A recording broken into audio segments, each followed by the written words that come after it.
तो चलिए स्टार्ट करते हैं। पहला सवाल, एक राशि 5 वर्षों में चक्रवृद्धि ब्याज पर स्वयं की 3 गुना हो जाती है, कितने वर्षों में वह स्वयं का 81 गुना हो जाएगी? अच्छा सवाल है। कोई एक राशि है, कितनी हो गई? 3 गुना। कितने समय में हो गई? 5 वर्ष में।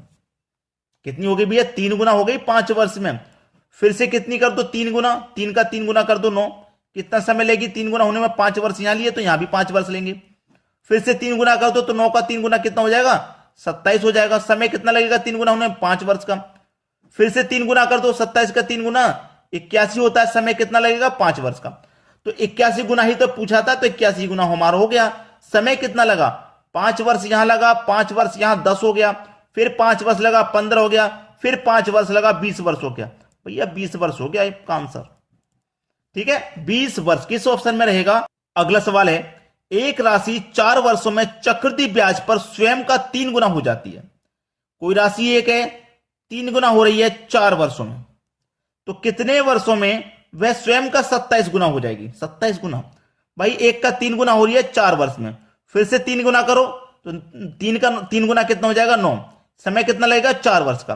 फिर से 3 गुना करो तो 9 का 3 गुना कितना? 27 हो जाएगा। समय कितना लगेगा? 4 वर्ष का। तो 4 वर्ष 4 वर्ष 8 और 4 12, कितना समय लगा भाई? 12 वर्ष का समय लगा। कौन है जो इस क्वेश्चन को नहीं कर पाएगा? इतनी आसान ट्रिक मैं आपको दे रहा हूं, अभी भी नहीं कर पाओगे क्या? अगला सवाल है, एक वस्तु पर 20% की छूट देने के पश्चात भी एक व्यक्ति को 12% का लाभ होता है, क्रमशः अंकित मूल्य तथा क्रय मूल्य का अनुपात क्या है? देखिए, कॉस्ट प्राइस लिखो, ठीक है। क्रय मूल्य का मतलब कॉस्ट प्राइस, और विक्रय मूल्य नहीं दे रखा, यहां पे अंकित मूल्य दे रखा मतलब मार्क प्राइस। ठीक है, अब देखना 20% की छूट, जो कॉस्ट प्राइस है अपने आप में 100 होता है, उसे छूट देंगे तो डिस्काउंट। मार्क प्राइस अपने आप में 100 होता है, प्लस भी कर देंगे तो आप जो प्रॉफिट होगा उसे प्लस कर देंगे। ठीक है, चलिए 100 की चीज, डिस्काउंट कितने का? 20% की छूट, तो 20 की छूट 100, फायदा कितने का? 12 का, तो 12 जोड़ दो। 100 में से 20 गया, 80 बचेगा, 100 में 12 जोड़ देंगे 112 हो जाएगा। पूछा क्या है? अंकित मूल्य तथा क्रय मूल्य का अनुपात, इनका अनुपात पूछ रहा है। 16 से कटा दो, 16 पंजे 80, 16 से कटा दो, 16 सत्ते 12।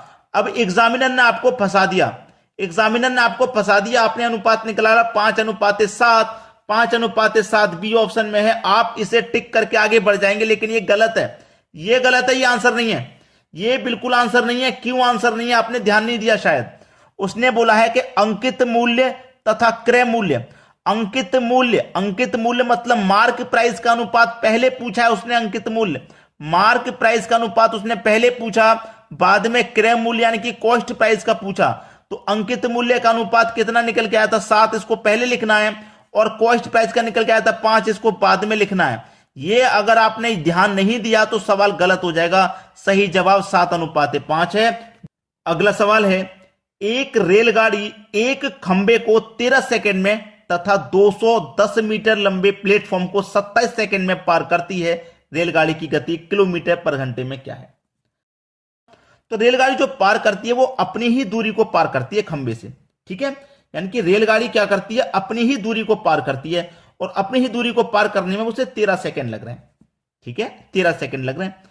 अब क्या होगा? 210 मीटर लंबा एक प्लेटफॉर्म है, तो देखिए ये कोई प्लेटफॉर्म है, इसको प्लेटफॉर्म को पूरा पार करेगी, और जो अपनी दूरी है रेलगाड़ी की उसे भी पार करेगी, है कि नहीं भाई? प्लेटफॉर्म की दूरी को पार करेगी, और जो अपनी दूरी है उसे भी तो पूरा पार करके जाएगी प्लेटफॉर्म से, तो दोनों ही दूरियों को ये पार करेगी। तो 27 में से 13 घटा दो, रेल का प्लेटफॉर्म का पता चल जाएगा।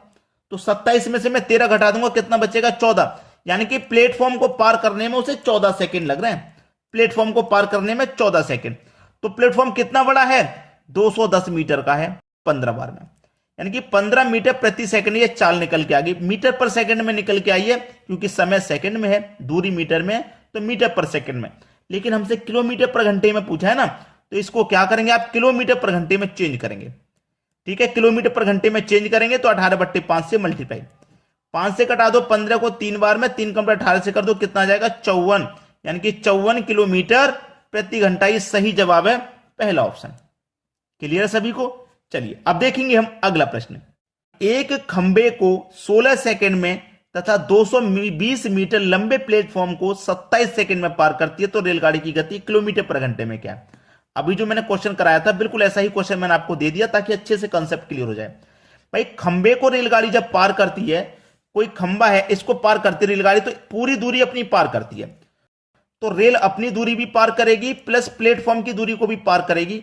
और कितने समय में पार कर रही है वो 27 सेकंड में। और जबकि रेल की दूरी को केवल 16 सेकंड में, ये जो रेल है इसकी दूरी को केवल 16 सेकंड में पार कर रही है। 27 में से 16 को माइनस कर दो, कितना बचेगा भैया 11। यानी कि प्लेटफॉर्म की दूरी को पार करने में उसे 11 सेकंड लगते हैं। ठीक है, प्लेटफॉर्म की दूरी को पार करने में, प्लेटफॉर्म की दूरी है कितनी 220, कितना लग पार कर रही है 11 में, 11 दूनी का 22 और एक 0, 20 निकल के आ गया 20 मीटर प्रति सेकंड।